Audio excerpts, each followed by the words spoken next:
Here's something so interesting.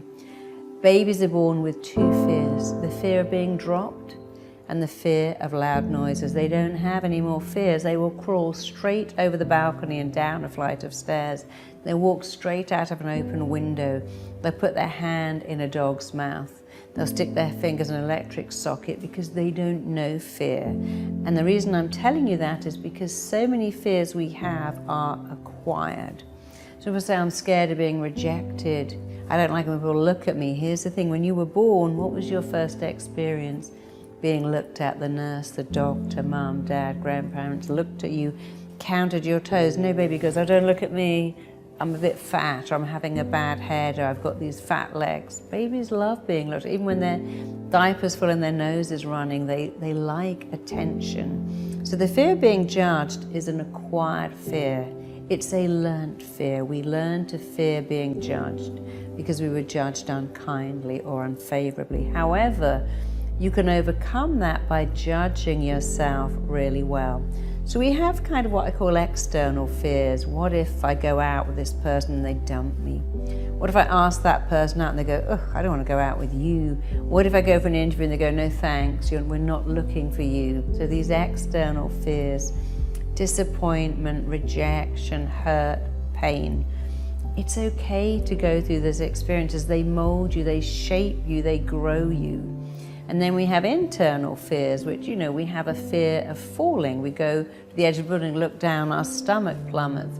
I go to speak on stage and my fingers feel kind of tingly because I decided whether there's excitement. A lot of people say, oh, I'm so nervous. And so we have that inner nervousness about doing things. And then we have fears of dogs and cats and bees and lifts, but these are all learned fears. For every person who fears cats, someone else loves them.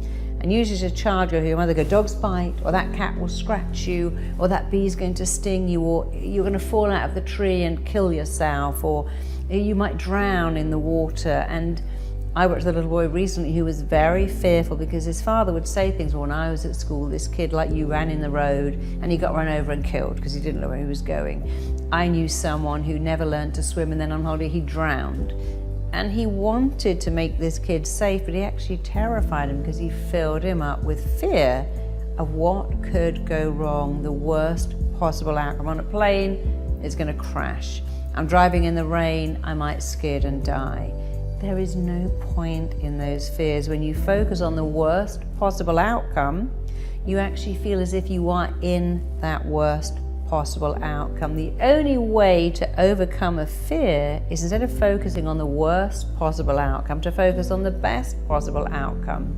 I'm driving, it's foggy, it's dark, it's icy, I might skid off the road and kill myself. Or I'm driving very carefully, I'm driving very slowly, I'm driving very cautiously because I'm going to be safe and I'm going to get home. See, that's the difference. You just have to give yourself different beliefs. The thing with fear always is you have two choices.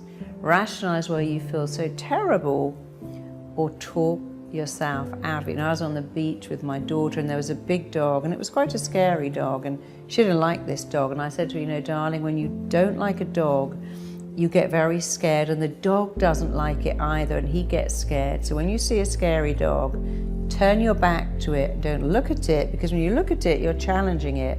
And that's hard to do, to turn your back on a dog. But if you turn your back, it's not a challenge.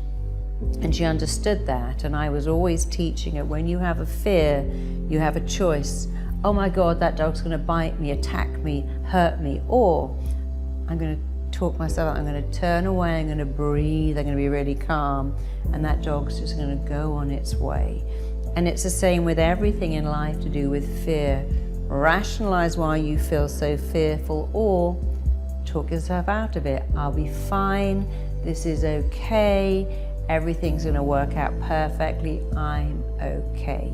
All of these fears hold you back, and they don't have to, because every fear you go through teaches you something. You see, if you go to a fun fair and go to those loop-the-loop rides, you can scream in terror or you can scream in excitement. And the fact that people put themselves through those rides means that at some level we quite like fear. It challenges us to do more.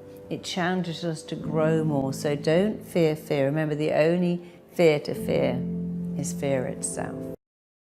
اپلیکیشن مشاوره آنلاین روانشناسی مشورت